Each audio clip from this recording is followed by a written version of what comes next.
Exhale, everyone.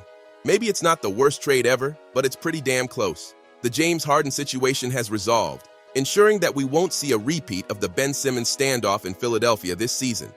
Now we're left with a new unfolding narrative. What are the next moves for these teams?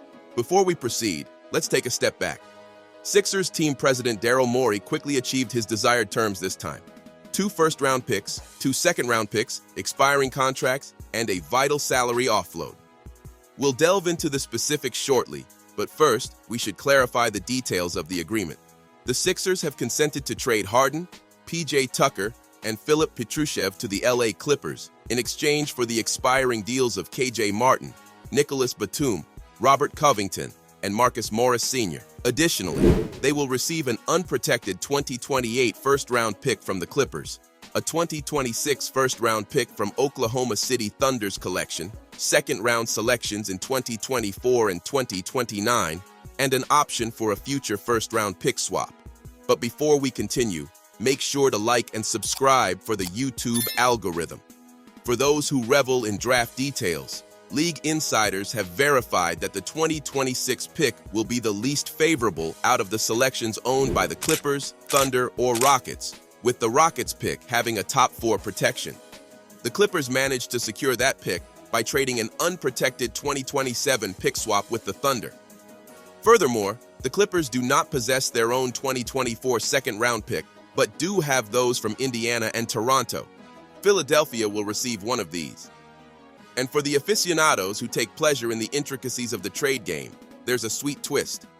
The pick that Morey originally traded in the Chris Paul-Russell Westbrook deal could end up back with him in Philadelphia, a turn of events sure to be relished. From the perspective of LA, it represented another instance of a luxury tax team seizing their opportunity while available. Under the regulations of the new collective bargaining agreement, this trade was complex and would be almost unfeasible next year when teams over the tax threshold are not allowed to consolidate or increase salary through trades.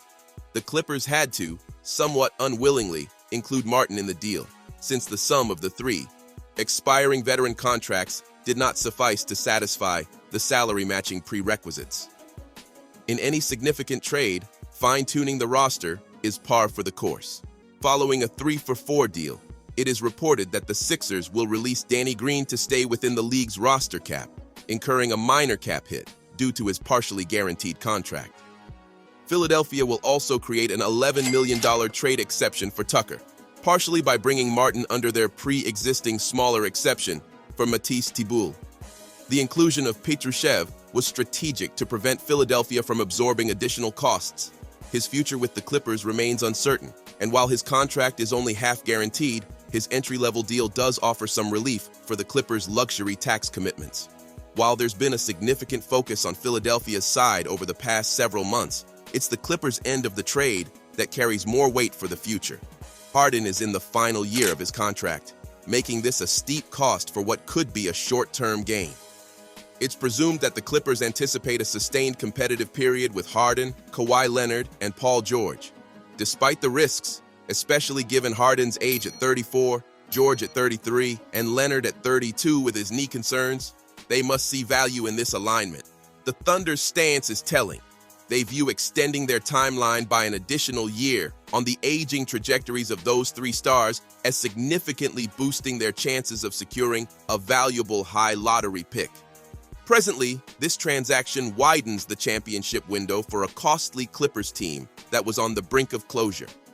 Facing an onslaught from the new collective bargaining agreement against their salary structure, the Clippers managed to finalize their blockbuster trade just in time.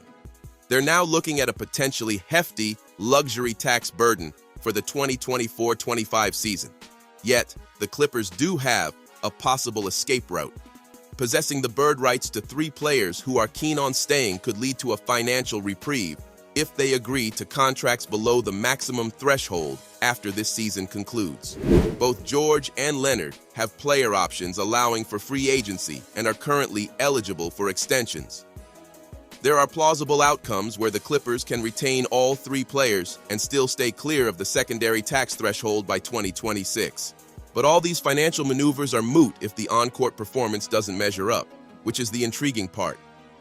The Clippers have historically struggled without a top-tier facilitator, often resorting to disjointed isolation plays with George and Leonard. Harden brings a premier passing ability, but his ball-centric play and lessened involvement off the ball come with trade-offs. The key questions are whether Harden has enough left to be the primary offensive threat, and if Leonard can effectively adapt as a screener and roller in coordination with him.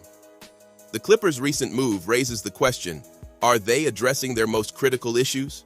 Their first defeat this season came at the hands of Utah, who dominated them in rebounding, and their ongoing absence of a dominant rim-running presence has seen them frequently resort to smaller lineups in critical endgame situations during the Leonard George era. Yet, it appears this was a step the Clippers felt compelled to take, hence why they ultimately agreed to the Sixers' demands. Facing the prospect of another average season in the Western Conference with a likely second-round exit and a looming luxury tax, all while the prime years of Leonard and George are waning, it seemed wiser to go all in once more, despite the risk of future repercussions in the 2027 and 2028 drafts. The anticipation of what happens next is heightened by the unpredictability of the Western Conference's second-tier contenders. Denver is expected to be a key player, and it's assumed Phoenix will be competitive as well. Beyond them, the field is wide open, and with Harden on board, the Clippers boast a roster that, at least on paper, rivals any team in the mix. Adjustments are expected to be made. Many speculate that Westbrook might be more effective as a sixth man than attempting to act as a spacer for the Clippers' trio of ball handlers. There's also curiosity about whether the Clippers will test Tucker at the center position in late-game small ball lineups, even though his offensive impact has lessened to the point where defenses often overlook him. Additionally, the Clippers could leverage Tucker and/or Ivica Zubac to acquire a more formidable center. An intriguing aspect is that this trade was completed early enough for any player involved to be included in another trade before the deadline. For the Sixers, this deal closes the chapter on Harden's short stint in Philadelphia and vastly opens up their future options. The 2 first-round picks received from the Clippers could be utilized in a deal for the next available superstar, and the trio of expiring contracts from Philadelphia could be consolidated into a trade deadline move. Robert Covington, a favorite among analytics fans and the Rockets, might end up being a permanent addition to the roster. As previously mentioned, with Joel Embiid's support, there's no urgency for the Sixers to make immediate moves. The Sixers are also a single transaction away from slipping under the luxury tax threshold, potentially avoiding more severe future penalties. By trading Furkan Korkmaz's expiring $5.4 million contract at the deadline and acquiring a player on a minimum deal for the remainder of the season, they could just manage to duck below the tax line. Relieving the Sixers of Tucker's $11 million salary for the next season was a pivotal move for creating workable cap space, and they've achieved that goal.